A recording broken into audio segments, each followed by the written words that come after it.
चार धाम यात्रा से पहले महादेव के 12 ज्योतिर्लिंगों में से एक केदारनाथ मंदिर में घटी एक ऐसी भयानक घटना जिसने सबके रोंगटे खड़े कर दिए हैं। इस घटना के बाद सबके यही सवाल हैं कि क्या इस साल चार धाम यात्रा रोक दी जाएगी? क्या देश के इतने बड़े शिव मंदिर में नहीं दिखेगी भक्तों की चहल पहल?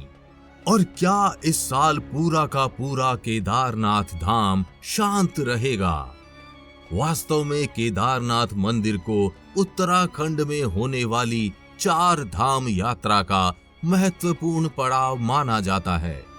केदारनाथ, बद्रीनाथ, गंगोत्री और यमुनोत्री को छोटा चार धाम भी कहते हैं। इसके अलावा भारत के चार धाम यात्रा में भी केदारनाथ मंदिर का बड़ा ही महत्व होता है, क्योंकि बद्रीनाथ आने वाले ज्यादातर श्रद्धालु केदारनाथ मंदिर भी आते हैं।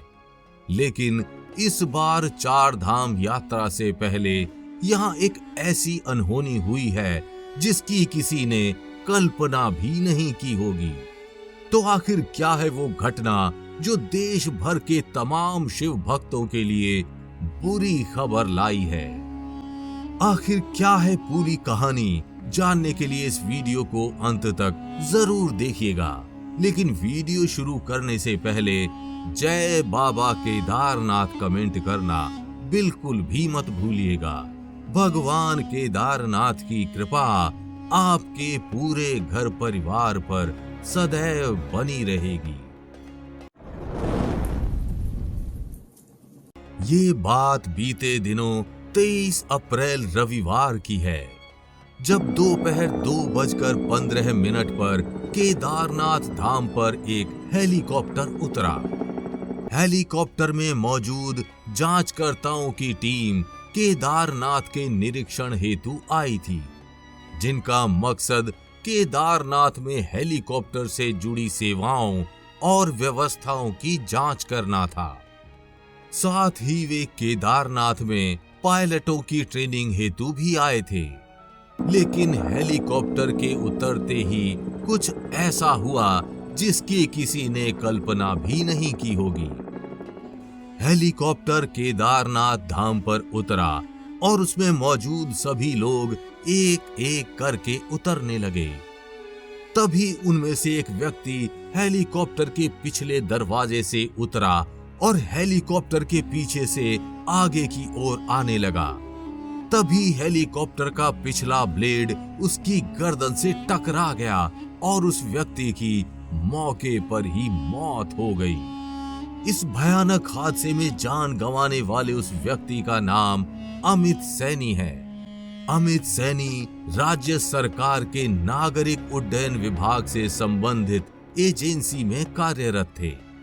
Amit Uttarakhand civil aviation development authority में फाइनेंस कंट्रोलर थे।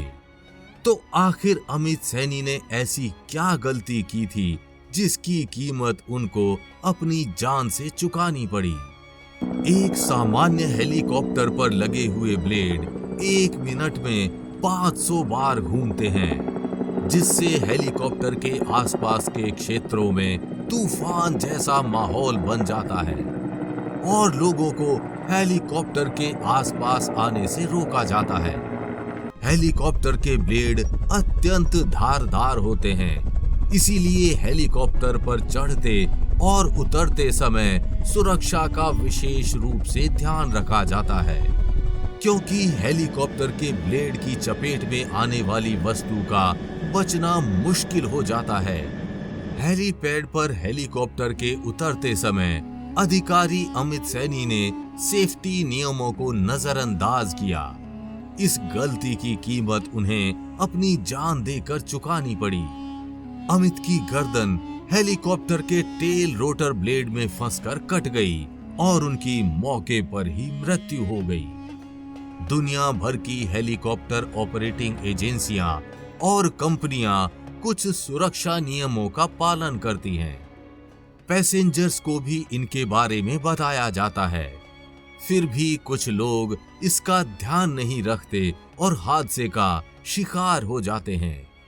इसलिए यदि आप भी कभी हेलीकॉप्टर से यात्रा करते हैं तो सुरक्षा नियमों का विशेष रूप से ध्यान रखिएगा और हेलीकॉप्टर के पिछले हिस्से की ओर भूल कर भी मत जाइएगा। केदारनाथ धाम में हुआ ये भयानक हादसा केदारनाथ मंदिर खुलने से ठीक 2 दिन पहले हुआ था। महादेव के 12 ज्योतिर्लिंगों में से एक केदारनाथ मंदिर के दरवाजे मेघ लग्न में 25 अप्रैल सुबह 6:20 पर खोल दिए गए थे। लेकिन मंदिर के खुलने से पहले की जाने वाली परंपराएं पिछले 4 दिनों से चल रही थी। मंदिर खुलने के 4 दिन पहले यानी 21 अप्रैल से ही ये अनुष्ठान शुरू हो गए थे। इस अनुष्ठान की शुरुआत उखी मठ के ओंकारेश्वर मंदिर से हुई, जहां पूरे विधि विधान के साथ केदारनाथ की गद्दी निकाली गई। केदारनाथ की इस पैदल डोली यात्रा में भारी भक्त सम्मिलित हुए और पूरे 4 दिन बाद ये गद्दी केदारनाथ मंदिर पहुंची, जहां पूरे विधि विधान के साथ मंदिर के कपाट को खोला गया। भगवान केदारनाथ का ये धाम सदियों से हिंदू आस्था का केंद्र रहा है। 4 धाम यात्रा के दौरान बद्रीनाथ जाने वाले भक्त यहाँ भी आते हैं।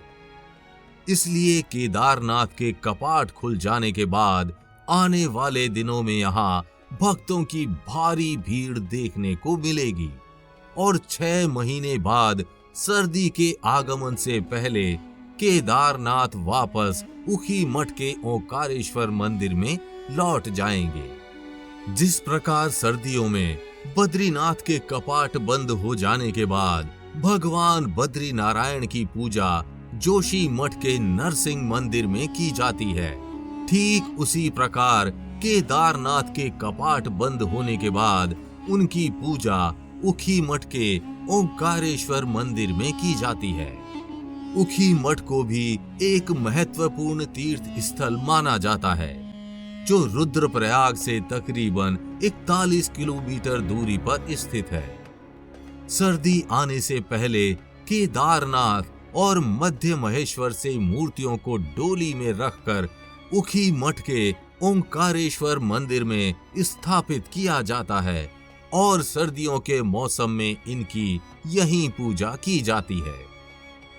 ऐसा माना जाता है कि बाणासुर की बेटी उषा और श्री कृष्ण के पौत्र अनिरुद्ध की शादी यहीं संपन्न हुई थी। उषा के नाम से ही इस स्थान को उखी मठ के नाम से जाना जाता है। तो केदारनाथ के कपाट खुल चुके हैं और कुछ ही दिनों में यहाँ भक्तों का आगमन भी शुरू हो जाएगा। उम्मीद है केदारनाथ धाम में हुए इस भयानक हेलीकॉप्टर हादसे का असर यहाँ की 4 धाम यात्रा पर ना पड़े। बाकी आप अपने विचार हमें कमेंट करके जरूर बताइएगा और अगर वीडियो अच्छी लगी हो तो इसे लाइक व शेयर कर चैनल को सब्सक्राइब करना बिल्कुल भी मत भूलिएगा।